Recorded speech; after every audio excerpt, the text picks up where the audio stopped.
Flying D is this big, large landscape in southwest Montana that's pretty wild. It's been in egg production for a long time. This was a breadbasket that fed Montana through the gold rush days and into the cattle era.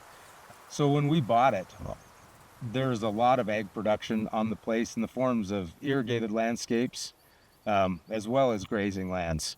The thing that we're really focusing on now is how do we take that egg land, irrigated pivots and flood irrigated land, and how do we convert that to something that has the healthiest possible soils. It's providing clean air and clean water for the community around us. Instead of growing annual grains or cereal crops, we're trying to get all this land into perennial pasture that's grazed. And what that's done for us is it's provided us a surplus of grazing ability. Rather than build our cow herd even bigger, it's our partnership with partners like Force of Nature on the grass-fed side that allows us to take that surplus. As we reclaim these lands into perennial pastures, we can turn that surplus into bison and bison protein.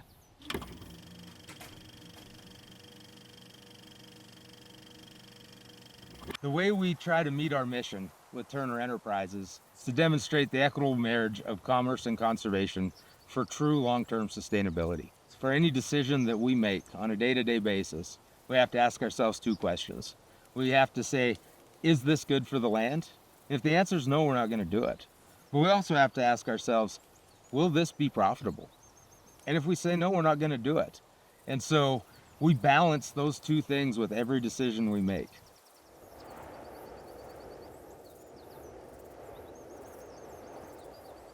So our primary focus on a ranch like the Flying D is to work in cooperation with nature.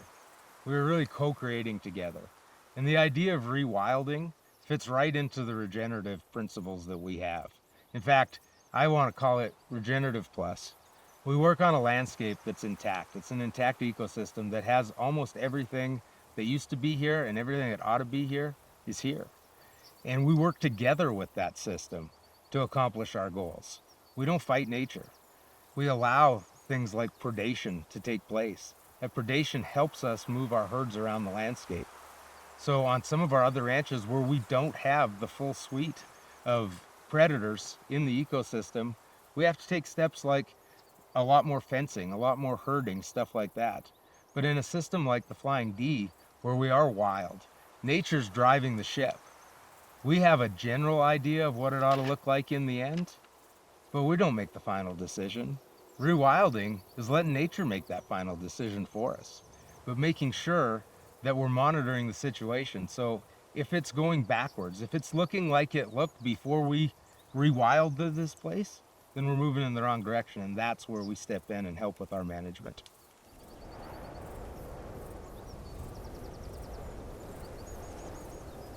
We've taken a lot of land on all of Ted's ranches over the years, and we've just put it into perennial pastures, generally into natives. And then we said, probably the best thing we can do is to lay off the grazing and let them sit until they recover. And what we learned is they don't recover. When we try to reclaim abused soils, when we try to regenerate the landscape, the absolute key component is integration of livestock. We need the biology that they bring.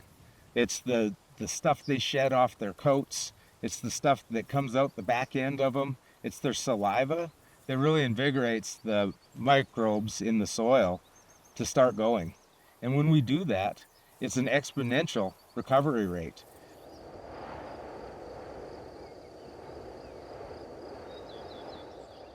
You know, when we talk about regenerating landscapes, kind of the end goal is to let's make it look like it looked 500 or 1,000 years ago. And what was out here? What was the key grazing ruminant? It was bison. So what's more perfect to regenerate the landscape than the one that is contextually appropriate in the situation, right? When we talk about North America, bison were on this continent and they covered every square inch of it at one point or another through history, you know, and so they had an impact on building what it was.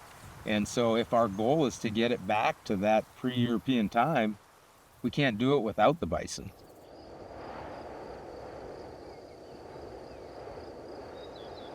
The definition of regenerative is simple.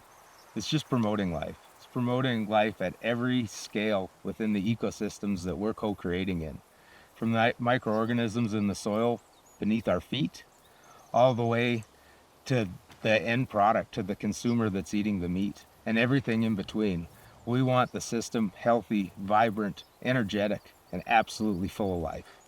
Our land management strategy out here and our operational strategy is all based around resiliency. We want the wonderful, dirty, messy, wild nature to take place because we want to reconnect all those natural cycles. We want them flowing and being as healthy and vibrant as possible.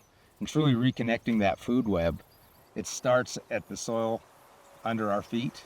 It's the biology and the life down there that drive the growth of the grasses, that feed the ruminant animals, that feed the people.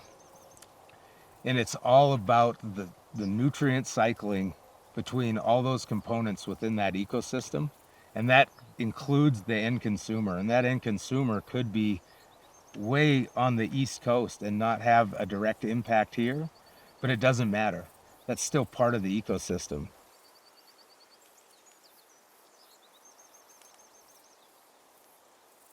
The old adage, you are what you eat, is so true, and we're finding this out with science now, that the higher diversity you have in your diet or your food has in their diet, the more nutritious it is at multiple different levels.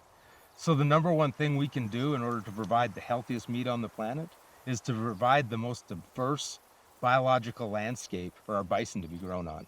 And that starts at the soil. The more healthy, vibrant, and diverse the soil microbe community is, means you're going to have a far more diverse plant community. And that plant community is what the bison are eating. And the more diverse diet they have, the healthier they are for us. Those nutrients and that energy flows all the way up through the food chain and all the way back down. And it is constantly being recycled. And so the healthier we can make any piece of that messy, intricate web of life, the healthier the whole piece will be. We manage for the whole at every step of the way because it's so connected and so intertwined.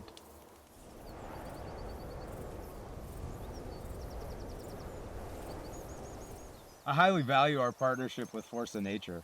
We think about everything holistically. So we need to find partners that have a parallel mission to us, right? So that we know that our partnership is going to allow us not only to be economically sustainable, but it's going to allow us to do the right thing for the land and for the bison so that we can regenerate the landscapes we're on. And that's Force of Nature in a nutshell. One of the things that I value the most about our partnership with Force of Nature is their commitment to making sure that the places they source from are really doing the best things they can for the ground. They are out on the ground with me at least once every year, if not 4 or 5 times, which gives us the opportunity to really collaborate and brainstorm and think about the best way that we can do this. There's no idea that's too crazy that we can't try to work through together. As long as we're doing the right thing for the land and we're getting the best product we can to consumers, Force of Nature's right there with us every step of the way.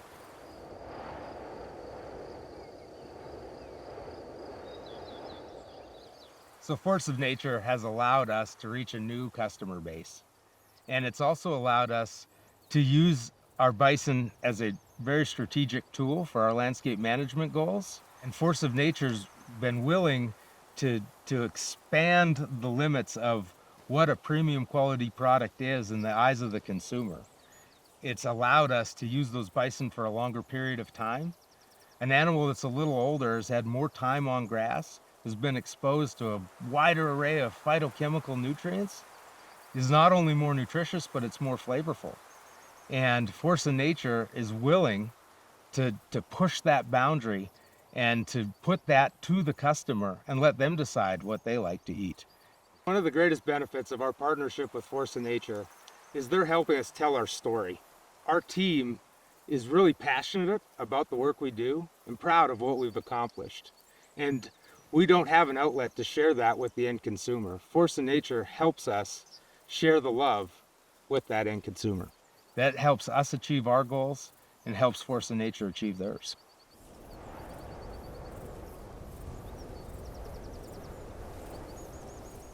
Ted Turner once said the phrase, and it's lasted for a long time. If we want to save bison, we need to eat bison. Bison conservation really starts on private ranches. The bison, once roamed this vast landscape in the tens or hundreds of millions of animals, and they got bottlenecked all the way down to like 400 animals at the turn of the century, or a little before the turn of the century. Although they've made a great comeback in places like national parks, that's not a scale big enough to truly save them as a species. So it's private ranchers that have done the lion's share of keeping them in place. The only way a private rancher can do that is if it provides economical viability. And so we've got to eat that meat in order to save them. So if you want to save bison and you want to make healthy, vibrant ecosystems, vote with your dollar, buy bison, eat bison, and support this regenerative campaign.